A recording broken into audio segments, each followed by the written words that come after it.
This is the first episode of my brand new podcast and video show, The Adam Haley Show. Hope you like the name. Chandler Bruner is my first guest. Welcome to the studio. We're getting everything set up and we're getting it all tested out. Blake's behind the camera. And I thought we'd shoot a quick video about how to get your offer accepted if you're a buyer. We know that there's not a lot of inventory and it's hard on buyers right now. We've got a lot of buyers that are looking and they're going and they're writing up offers and they're not always getting their offer accepted because there's just a lot of competition. So I thought it'd be good if we could tell some people some of our ideas that would help them get their offer accepted, maybe stand out amongst the other offers, and then what looks good to our sellers. So I think that one of the best things you can do, I mean, the first step would obviously be, if you want to get your offer accepted, you have to be pre-approved. Mm-hmm. You don't have to have cash. You don't have to have the strongest financing in the world as far as like conventional loan over FHA or USDA, but you definitely have to be pre-approved, because if you're not pre-approved, you're not even going to get a look from the sellers. So that would be the first, that's the easiest one, but I think that kind of goes without saying. I think most people know that right now. Yeah. So what would be some things that you would tell your buyers if they are going into a multiple offer situation and they're wanting to ensure that they have a really good shot of getting their offer accepted? Well, I think that one thing I would really tell them is that it doesn't always have to be more money that gets you the offer accepted. Sometimes there's little things that sellers are looking for that you necessarily wouldn't think of. So one of the best things you can have your realtor do is just have a quick conversation with the listing agent and say, hey, is there anything specific that your seller is looking for that we can put in there that will make our offer stronger? And it might be they just want a day or two after closing so that they have time to move out and they're not rushed and stressed. That can make your offer stand out extremely in a market that has a bidding war. Yeah, and a lot of times, so when I'm representing sellers, they will tell me those things like, it would be really nice to have this, or we'd really like to have this. And I don't get asked by agents very often, like, what do your sellers want? Yeah. But somebody did ask me that a couple weeks ago, and it's like, well, they really need like a couple weeks possession after closing, either a rent back or just give them possession. And they were like, yeah, for sure, we'll do that. So we had two offers on that one, and they went with the other one. So that's a good point. Just asking the listing agent or asking the seller what they would prefer as far as like time frame after closing, or the contingencies that they put on there, or maybe the stuff that stays with the house. So I think if you're a buyer, and a lot of times people ask for the kitchen appliances to stay, that's pretty customary. But sometimes I'll see buyers like throwing in like lawnmowers and like just a bunch of extra stuff. And if you're going to be in a multiple offer situation, that's not going to help your offer very much. Yeah. I think the cleaner you make your offer, the stronger it's going to be, because it just makes things easier on everyone when they don't see this and this and this that they're going to have to get past. I think also another thing you can do is putting a lot of earnest money down, whatever you feel comfortable with. And sometimes I've even seen people do non-refundable earnest money if they know that, they're not going to have any problems with the bank. They're not going to have these things that are going to come up and keep them from getting the house. I've seen people do that too. So I really think it depends on the buyer's wants, the buyer's needs, and it's just a conversation that every buyer needs to have with their real estate agent so that their agent is able to represent them in the best way. And one thing too, it's not necessarily on the front end of the offer, but like 5 or 6 years ago when I was working with mostly buyers and we had a home inspection, a lot of things would come up, and then buyers would be asking for a lot on the home inspection. It'd be like almost everything. And the market wasn't as good, so sellers were kind of like, well, if we don't fix this, we're going to have to put it back on the market, then we're going to have to wait another 2 months to find another buyer. But right now, with the way it is, as competitive as it is, I'm seeing buyers not ask for as much on home inspections. Yeah. And I'm not saying don't ask for something that's not important, but if you are a buyer and you're going to go in and ask for like 15 things and, 13 of them really are just easy things that need to be done. That they could do themselves. Yeah. Maybe don't ask for those, because there's a likelihood that the seller's not going to do any of that stuff and they're just going to go to like the next buyer that's got a backup offer in. So don't ask for a bunch of repairs, ask for just the necessary repairs. A lot of times there is another buyer waiting, to kind of scoop up the property if it does fall through. So, but that is one thing I'm seeing now is there's not as many repairs being asked for as just for, small stuff, cosmetic stuff. most stuff you see now is like structural stuff, water intrusion, water in the crawl space, anything like that. Termites. Obviously, if there's termites, it's going to be asked for. So that's just a tip there. Once you get into the inspection contingencies, if you're going to ask for a whole lot, and those things are not necessarily things that really need to be done, the seller's probably going to say no, and they're probably going to put the house back on the market. Yeah, and I think another thing you can do with the contingencies is make the time frames shorter so that the seller doesn't say, hey, I'm going to have the house off the market for 3 weeks, and then they're going to come back and ask for these repairs, and it's going to come back. Right. Ideally, we can get a home inspection back in a week. So you don't need to have those super long time frames on the contract either, because that just slows everything down for everyone. Right.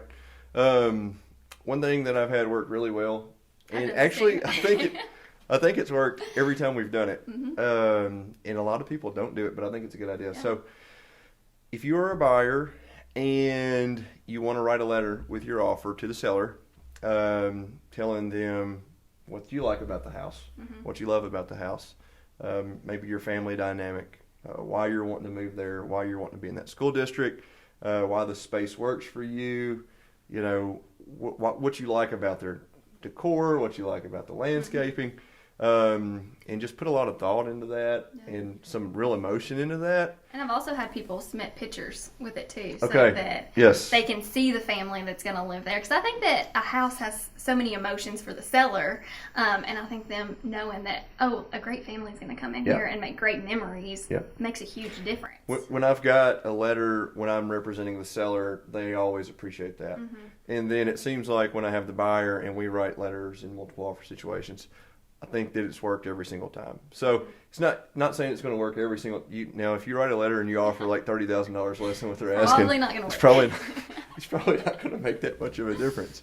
But yeah, it does when it's But if there's two offers that are the same, 3 or 4 or 5, then it does make a difference. And what would you suggest to a buyer? Let's say that a house comes on the market for $175,000, and you look at it and you think the house is worth that. We know that there's 20 other showings on it this weekend, and we've got to make a good offer. If your buyer asks you, should we come in low, what would your answer on that be? Gosh, I'm just going to put you on the spot. No, I always laugh when people ask me about this because I'm all about saving $1. Like, if I can get a bargain, I want one.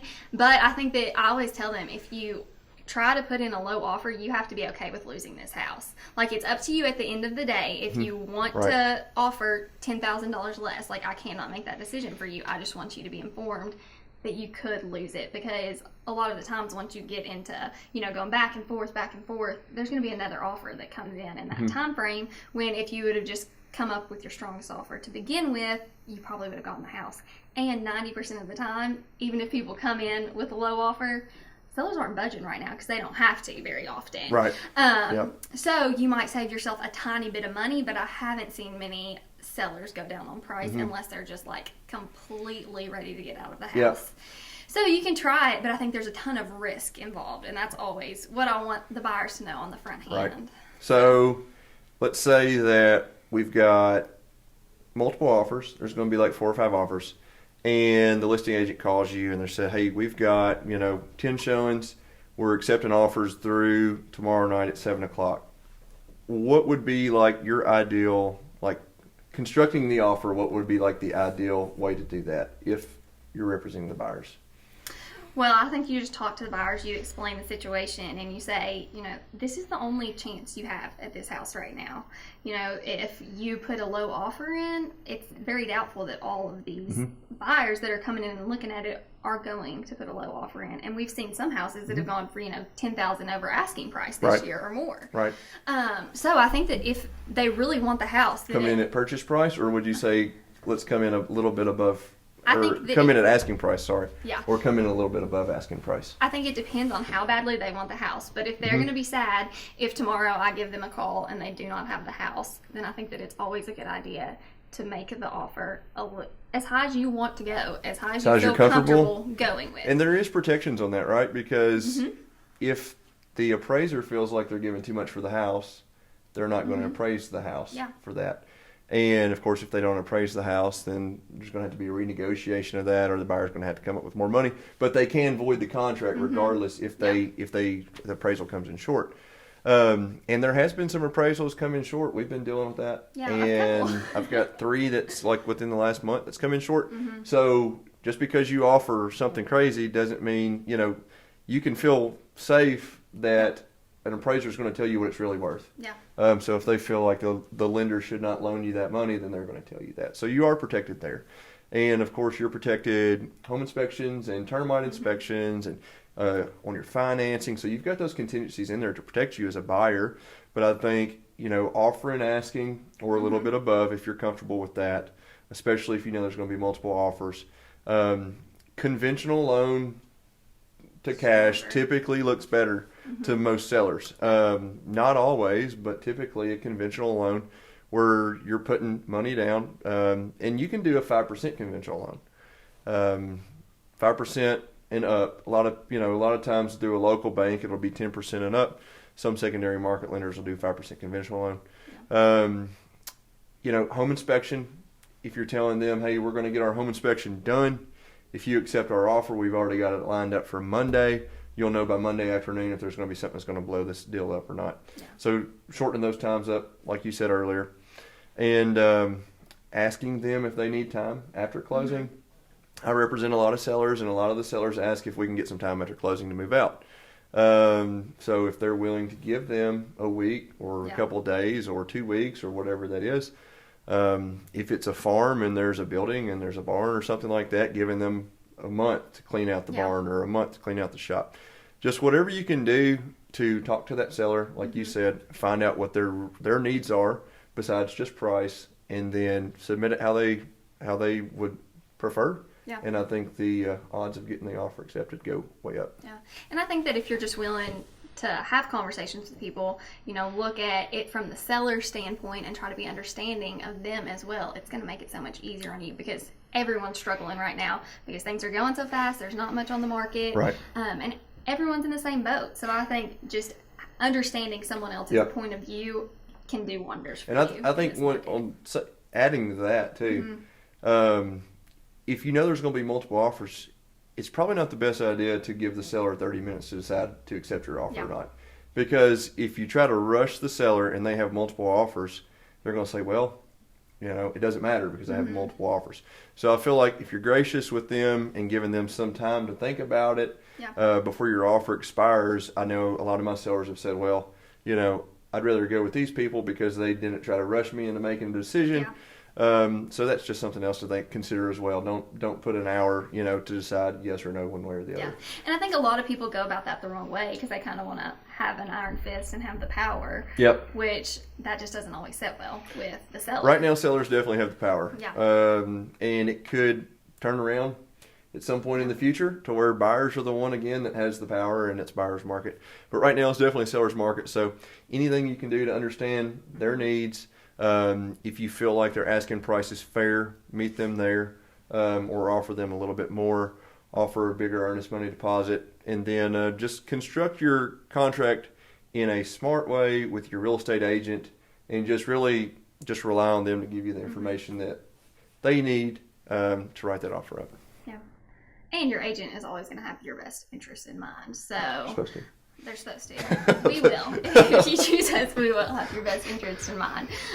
So I think just trusting them that they're going to help you out and work for your interest and work as hard as they possibly can for you is one of the best ways for you to win in this market. Yep. Anything else? I think that's about it. But if y'all have any questions, you can send us some messages and we'd be more than happy to help y'all with anything. Yes. Appreciate it. Let us know if you need anything at all. See y'all.